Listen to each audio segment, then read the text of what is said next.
Atas nama Bapa dan Putra dan Roh Kudus, amin. Shalom alaikum bersama manusia. Selamat bertemu kembali saudara dengan saya, Archimandrit Romo Daniel Biantoro, Ketua Umum dan Pendiri dari Gereja Ortodoks Indonesia. Kita akan melanjutkan acara kita, yaitu menjawab pertanyaan-pertanyaan yang saudara kirim kepada saya. Tapi sebelumnya jangan lupa untuk klik like-nya. Kalau sudah belum, tolong subscribe. Dan juga tolong klik itu tanda lonceng notifikasi, sehingga kalau kami mengunggah video baru, saudara akan langsung mendapatkan notifikasi. Dan tolong share dengan teman-teman saudara. Kali ini melanjutkan pertanyaan yang berasal banyak sekali pertanyaan dari saudara Begu Ganjang lagi ya. Saudara Begu Ganjang, ya saya senang sudah banyak pertanyaan sehingga banyak juga untuk membuat konten ya dan daripada YouTube ini. Baik, saudara Begu Ganjang, pertanyaannya kali ini. Selamat malam Romo, kali ini saya mau bertanya tentang keluarga. Baik, terima kasih. Apa hukumnya tentang anak di luar nikah? Saya baca dulu aja pertanyaannya ya, saya jawab satu-satu. Apakah gereja ortodoks menerimanya? Dan berapa besar hak waris untuk dia? 2. Bolehkah anak di luar nikah diadopsi? 3. Bolehkah suami istri bercerai dengan alasan istri tidak bisa melahirkan atau suami yang impoten? 4. Apakah diperkenankan dalam kekristenan meminjam rahim atau membeli sperma dari pria lain? Meminjam rahim yang saya maksud, misal ada satu keluarga istrinya tidak bisa melahirkan, lalu menghamili wanita lain, namun tidak menikah, hanya sebatas bayar saja. Sesudah lahir, anak dirawat seperti anak umumnya, dan ini menjadi alasan agar tak menceraikan istrinya. 4. Bolehkah dalam kekristenan mengadopsi anak tanpa suami? Tidak menikah, namun pengen punya anak. Atau lebih ekstrimnya, lagi seorang wanita ingin punya anak dan tidur dengan pria. Setelah dihamil, dia tidak menginginkan atau tidak menjadikan pria itu sebagai suami. Walaupun prianya mau menjadi suaminya, namun wanita itu menolak. Saudara Begu Ganjang, pertanyaan saudara menarik dan saling kait-mengkait. Pertama, apa hukumnya tentang anak di luar nikah? Yang salah bukan anaknya kalau dari kacamata Kristen. Kalau dalam Taurat memang tidak diizinkan, karena dalam Taurat itu diberikan pada bangsa Israel yang menekankan pada kemurnian ras Israel supaya tidak campur dengan yang bukan keturunan Yakub. Sehingga dengan demikian orang Israel itu dihitung dari nasab atau silsilah keturunan dari orang tuanya. Nah, kalau itu anak haram, dalam arti anak di luar nikah, menurut Taurat itu tidak boleh menjadi bagian dari orang Israel. Coba kita baca dalam Ulangan pasal 23 ayat 2 sampai ayat 4. Seorang anak haram janganlah masuk jemaah Tuhan. Itu kan, seorang anak haram jangan masuk jemaah Tuhan. Itu Taurat, bukan hukumnya untuk orang Kristen. Itu untuk hukumnya orang Israel, karena bangsa Israel itu di samping itu entitas keagamaan, karena ada Tauratnya. Tapi pada intinya itu entitas apa? Etnis, satu keturunan dari Yakub, ya toh? Ada 12 suku, akhirnya mereka inilah suku yang akhirnya diberikan hukum Taurat itu sebagai pengenapan janji Allah kepada Abraham. Karena Allah telah memberikan janji kepada Abraham. Kita baca dalam Kejadian pasal 17 ayat 1 sampai 3. Ketika Abram berumur 99 tahun, maka Tuhan menampakkan diri kepada Abram dan berfirman kepadanya, Akulah Allah yang Maha Kuasa, hiduplah di hadapanku dengan Allah yang Maha Kuasa itu bahasa Ibrani El Shaddai. Akulah El Shaddai, Allah yang Maha Kuasa. Terus? Aku akan mengadakan perjanjian antara aku akan mengadakan perjanjian antara aku dan engkau, dan engkau. Dan aku akan membuat engkau sangat banyak. Nah, aku akan membuat engkau sangat banyak. Padahal Abraham sudah 99 tahun. Ini mujizat. Nah, membuat engkau sangat banyak itu nanti jadi bangsa. Berarti bangsa itu harus mempunyai jalur dengan Abraham, gitu loh. Harus keturunannya Abraham. Itulah pentingnya. Maka seorang anak itu memang kalau dihitung dari jalur keturunan atau dari nasab, itu harus sampai kepada Abraham.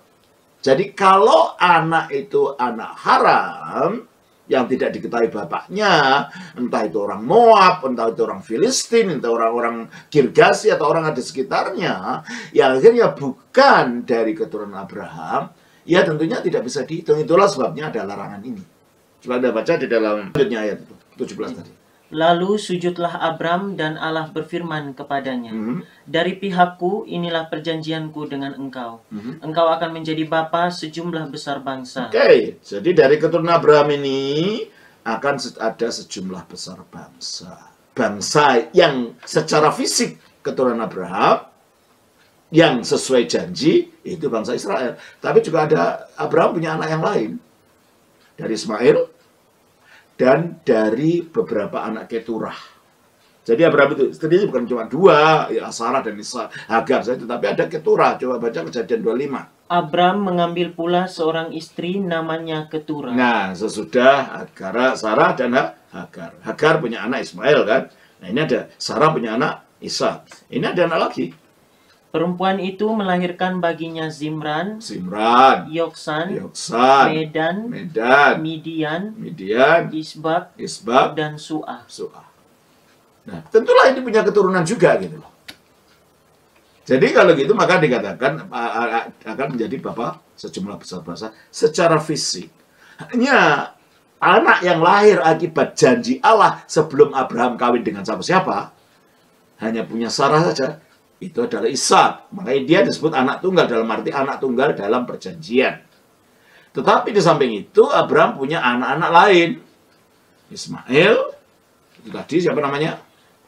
Simran, Yoksan, Medan, Midian, Isbak, dan Su'ah. Nah, dan itulah menjadi suku-suku di Timur Tengah, suku-suku Arab atau suku Syria. Jadi maka dikatakan sejumlah besar bangsa secara fisik ya dari anak-anaknya ini. Tetapi juga bangsa rohani, yaitu orang-orang yang nanti percaya kepada Yesus, lalu karena penyatuan dengan Yesus secara misteri melalui baptisan, kita menyatu dengan kematian, dengan penguburan, dan dengan kebangkitan Yesus. Berarti kita menyatu di dalam tubuh inkarnasinya Yesus itu. Padahal tubuh kemanusiaan Yesus itu mempunyai jalur kepada Abraham. Kita pun akhirnya dianggap sebagai anak Abraham. Kita baca di dalam Galatia pasal 3 ayat 29. Dan jikalau kamu adalah milik Kristus, maka dibaptis dulu ya. Coba ayat 27 dulu. Karena kamu semua yang dibaptis dalam Kristus telah mengenakan Kristus. Nah, ayat 29. Dan jikalau kamu adalah milik Kristus, maka kamu juga adalah keturunan Abraham dan berhak menerima janji Allah. Jadi ada dua kelompok. Keturunan fisik itu yang keturunan perjanjian, itu bangsa Israel melalui Ishak. Lalu keturunan yang lain, ya dari Ismail, nanti bangsa Arab dan suku-suku Arab yang macam-macam. Lalu dari Keturah, dari suku-suku yang ada di Timur Tengah waktu itu. Itulah juga anak-anak Abraham. Maka dikatakan sejumlah besar bangsa. Nah, kembali kepada Israel. Dari pihakku inilah perjanjianku dengan engkau akan menjadi bapa sejumlah besar bangsa. Karena itu namamu bukan lagi Abram, melainkan Abraham. Abraham, itu bapak, Raham itu banyak, bapaknya orang banyak. Gitu ya. Makanya nama aslinya ya memang Abraham, bukan Ibrahim. Tapi Ibrahim tidak ada artinya. Ib itu apa? Rahim, apa? Rahim kan Rahim ini nanti. Jadi yang nama aslinya sesuai dengan janji ya memang itu namanya aslinya Abraham, bukan Ibrahim. Ibrahim tidak ada artinya. Abraham yang ada. Ab itu kan Abah. Bahasa Arab pun orang manggil bapaknya kan bukan Ib gitu kan. Bukan Abah kan. Terus. Karena engkau telah kutetapkan menjadi bapa sejumlah besar bangsa. Engkau kutetapkan menjadi bapa sejumlah besar bangsa. Nah ini sesuai janjinya itu. Makanya yang menjadi anak perjanjian itu, ini Abraham belum kawin sama Sarah loh ini. Sama Hagar. Sudah ya? Sudah di pasal 17. Tapi ini janji ini sebenarnya mengulangi apa yang sudah dijanjikan sebelumnya, yaitu dalam pasal 12 ayat 3. Yang dimana waktu itu Hagar belum ada. Berarti perjanjian itu untuk Ishak. Karena waktu itu masih ada Sarah saja. Ayat 3, pasal 12 ayat 3. Aku akan memberkati orang-orang yang memberkati. Mulai ayat 2. Aku akan membuat engkau menjadi bangsa yang besar. Nah, aku akan membuat engkau menjadi bangsa yang besar. Dan janji itu adalah janji ketika dia masih punya Sarah. Bahkan pasal 17 sudah Hagar pun. Di dalam pasal 17, Kejadian 17, ayat yang ke-19. Tetapi Allah berfirman. Mulai ayat yang ke-18. Dan Abraham berkata kepada Allah, sekiranya Ismail diperkenankan hidup di Dia hadapanmu. mohonkan, karena itu anaknya ya, dia mohon. Tentulah sebagai orang hati seorang bapak. Aku kan sudah punya anak, lebih dulu, lebih tua. Tapi ini anak bukan anak perjanjian. Ini anak karena ketidaksabaran Sarah. Nggak punya anak, akhirnya si Hagar diberikan kepada Abraham. Maka dia minta apa katanya? Sekiranya Ismail diperkenankan hidup di hadapanmu. Terus jawab Allah apa? Tetapi Allah berfirman, tidak, melainkan istrimu Sarah lah yang akan melahirkan anak laki-laki bagimu, dan engkau akan menamai dia Ishak, dan aku akan mengadakan perjanjianku dengan dia. Ya, perjanjiannya dengan Ishak. Terus? Dan akan mengadakan perjanjianku dengan dia menjadi perjanjian yang kekal untuk keturunannya. Jadi anak, kalau Ishak disebut anak tunggal, bukan berarti anak tunggal pengertian secara fisik. Anak tunggal dalam perjanjian. Satu-satunya anak perjanjian adalah Ishak. Yang lain-lain itu anaknya Abraham. Makanya mengenai Ismail apa katanya? Tapi bukan anak perjanjian gitu loh. Terus? Tentang Ismail, aku telah mendengarkan permintaanmu. Oke, didengarkan juga. Terus? Ia akan kuberkati, kubuat beranak cucu dan sangat banyak. Oke. Ia akan memperanakan 12 raja, dan aku akan membuatnya menjadi bangsa yang besar. Menjadi bangsa yang besar, tetapi perjanjianku akan kuadakan dengan Ishak. Nah, biarpun jadi bangsa besar, menurut Alkitab, yang perjanjian itu tetap Ishak. Makanya dia disebut anak tunggal dalam konteks perjanjian Allah. Satu-satunya yang lahirnya dikarenakan janji Allah sebelumnya adalah Ishak. Jelas? Itulah sebabnya kemurnian daripada keturunan Ishak ini penting sekali.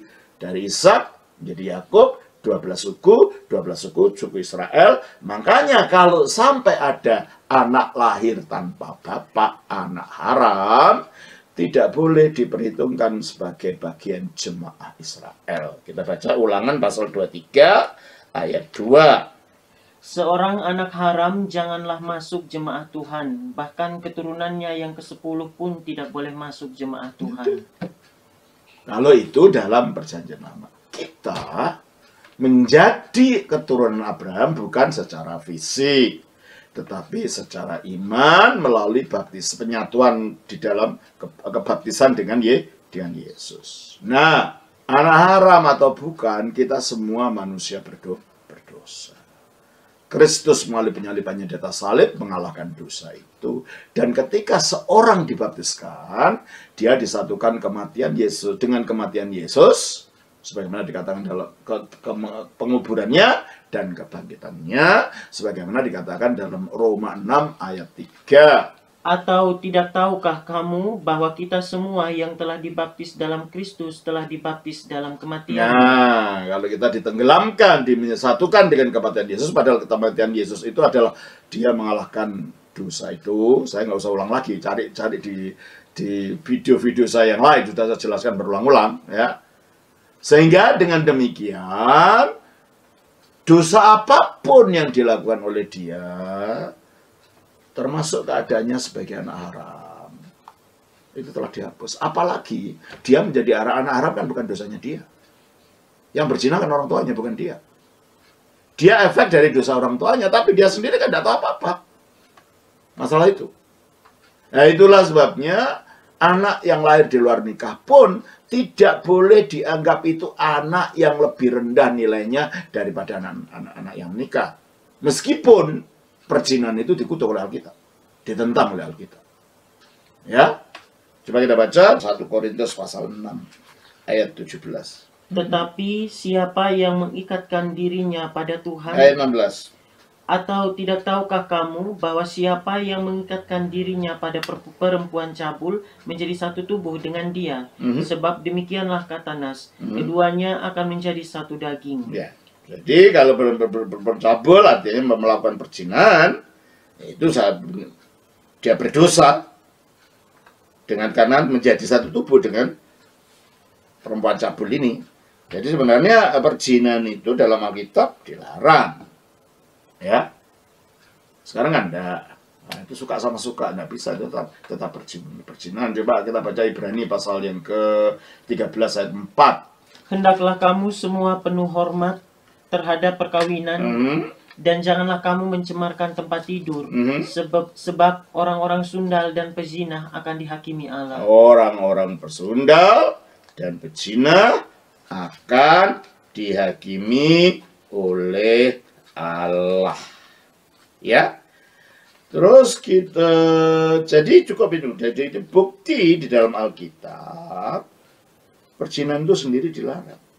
Ayat 8 1 Korintus pasal 10 ayat 8. 1 Korintus 10 ayat 8. Janganlah kita melakukan percabulan. Janganlah kita melakukan percabulan. Ya tak? Jadi dari sini dari Alkitab jelas sekali percabulan ini. Jadi yang salah yang bercabul. Tapi anaknya, kalau di dalam perjanjian lama dilarang, ya karena itu, karena kemurnian Israel itu perlu dijaga. Bahkan orang Israel yang sampai kawin dengan orang perempuan non-Israel itu pun tidak boleh. Dan itu ketika terjadi ketika zamannya Nehemia. Ketika banyak orang Israel kawin dengan perempuan non-Israel, akhirnya disuruh cerai. Ya. Karena kemurnian etnis ras ini perlu dijaga di dalam konteks bangsa Israel. Coba kita baca kitab Nehemia. Pasal 10 ayat 9-10. Lalu berhimpunlah semua orang laki-laki Yehuda dan Benyamin di Yerusalem dalam 3 hari itu, yakni dalam bulan ke-9 pada tanggal 20 bulan itu. Seluruh rakyat duduk di halaman rumah Allah sambil menggigil karena perkara itu dan karena hujan lebat. Maka bangkitlah Imam Ezra, lalu berkata kepada mereka, kamu telah melakukan perbuatan tidak setia, karena kamu memperistri perempuan asing, dan dengan demikian menambah kesalahan orang Israel. Dalam konteks perjanjian lama, anak haram, perempuan asing, itu tidak diizinkan karena kemurnian ras akan terkotori gitu loh istilahnya. Sehingga ayat 18, di antara kaum imam yang memperistri perempuan asing terdapat dari Bani Yesua bin Yosadak dengan saudara-saudaranya Maasea, Eliezer, Yarib, dan Gedalia. Dengan memegang tangan mereka itu berjanji akan mengusir istri mereka. Keras ya, udah diusir istrinya. Ya karena itu hukumnya gitu loh. Karena untuk kemurnian ras, ya, kemurnian bangsa keturunan Abraham. Maka antara kawin orang asing dengan anak haram ini merupakan satu fondasi pemikiran. Nah, kita orang Kristen kan tidak dilarang untuk kawin orang asing. Orang Batak tidak dilarang untuk kawin orang Jawa. Orang Jawa tidak dilarang kawin orang Dayak. Orang Dayak tidak dilarang kawin dengan orang Papua, kan gitu. Tidak dilarang kawin sama orang Tionghoa. Tidak dilarang kawin sama orang Korea atau siapa saja. Jadi kalau begitu, kalau masalah perkawinan saja kita tidak mengikuti dan memang tidak mempunyai hukum itu, sebab kita bukan keturunan Abraham secara fisik, yang ditekankan bukan pada kemurnian etnis, tetapi kemurnian iman. Demikianlah maka masalah anak haram ini juga tidak berlaku. Anaknya tidak boleh kita anggap ini anak sial, ini anak yang tidak punya tempat, tidak ada bisa. Karena apa? Dengan dibaptiskan dia menyatu dengan kematian Kristus, yang berarti sial apapun yang ada pada dia, kutuk apapun yang ada pada dia telah diambil melalui baptisan itu. Dengan demikian anak haram, sekali lagi, ya sebenarnya bukan anak haram ya, kalau dalam anaknya sendiri tidak haram, tapi perbuatan orang tuanya itu dilakukan secara haram. Anak akibat perbuatan haram, sebaiknya gitu ya. Tapi ya inilah istilah dalam Alkitab juga. Seorang anak haram janganlah masuk jemaat Tuhan, bahkan keturunan yang ke-10 pun tidak boleh masuk ke jemaat Tuhan. Nah, terus, jadi apakah gereja ortodoks menderita? Iyalah, anak itu dia diperlakukan sebagai orang-orang yang lain. Dengan dibaptiskan, dia telah disucikan, ya. Dia telah diangkat menjadi anak-anak Allah, ya toh? Mulai baptisan dia diangkat menjadi anak-anak Allah. Coba kita baca Galatia 3, 26, 27. Sebab kamu semua adalah anak-anak Allah karena iman di dalam Yesus Kristus. Kalau Allah saja mengangkat dia jadi anaknya, masa kita menganggap orang anak haram? Ya toh? Terus? Karena kamu semua yang dibaptis dalam Kristus. Yang dibaptiskan telah mengenakan Kristus. Hukum kita bukan cara kita memandang bukan cara hukum seperti itu, legalistik, enggak.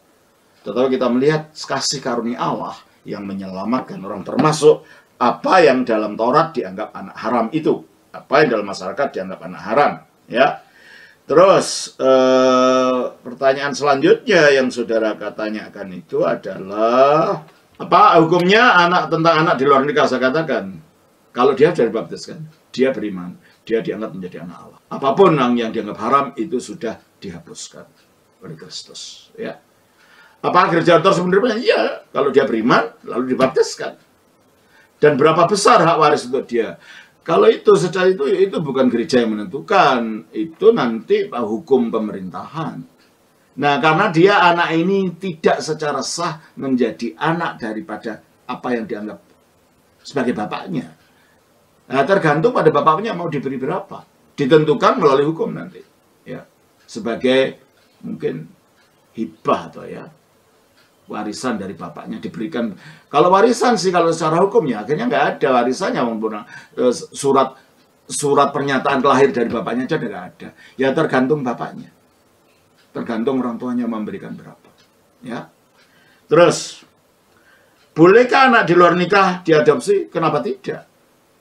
Apalagi kalau anak itu kita didik secara Kristen, kita baptiskan, mengapa tidak? Gitu. Terus, bolehkah suami istri bercerai dengan alasan istri tidak bisa melahirkan atau suami yang impoten? Perkawinan bukan semata-mata untuk punya anak. Anak itu hasil dari karunia Allah pada perkawinan. Tapi tujuan perkawinan adalah untuk menjadi satu daging. Supaya orang itu kita baca di dalam Kejadian pasal 2 ayat 24. Sebab itu seorang laki-laki akan meninggalkan ayahnya dan ibunya dan bersatu dengan istrinya sehingga keduanya menjadi satu daging. Nah, pertanyaannya adakah kesatuan daging dalam pengertian kesatuan kehidupan antara suami dan istri ini? Adakah cinta di antara mereka? Kalau tidak ada cinta, akhirnya terjadinya cuma pertengkaran saja.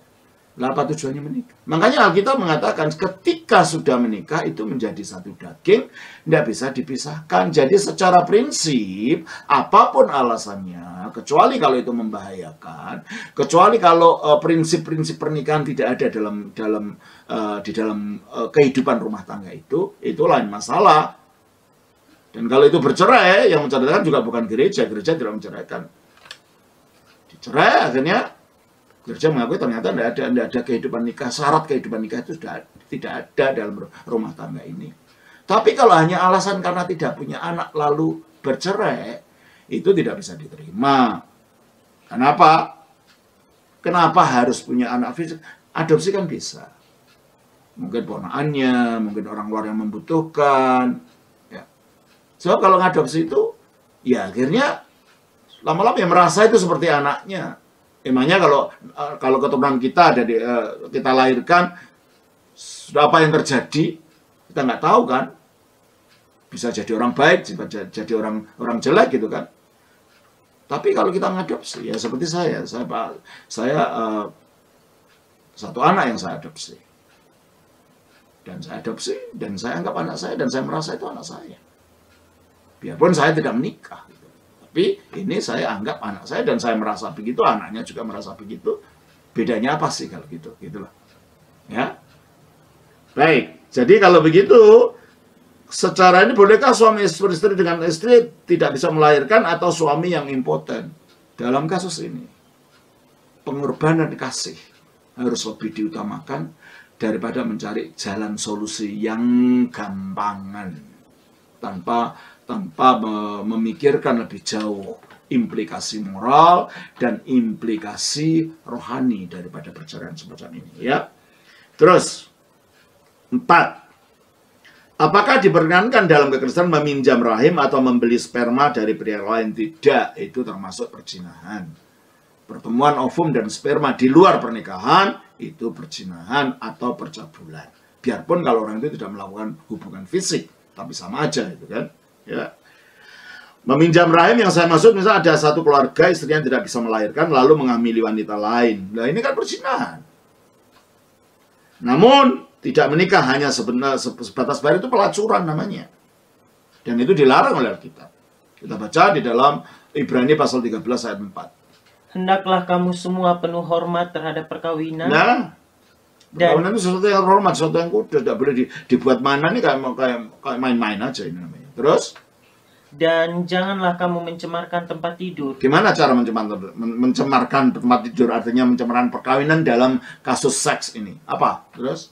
Sebab orang-orang sundal. Sundal, yaitu dibayar. Ini kan sundal akhirnya kalau dibayar ini. Ya, terus? Dan pesina. Pesina, yaitu melakukan hubungan seks dengan orang salah satunya sudah punya pasangan hidup. Itu berzina.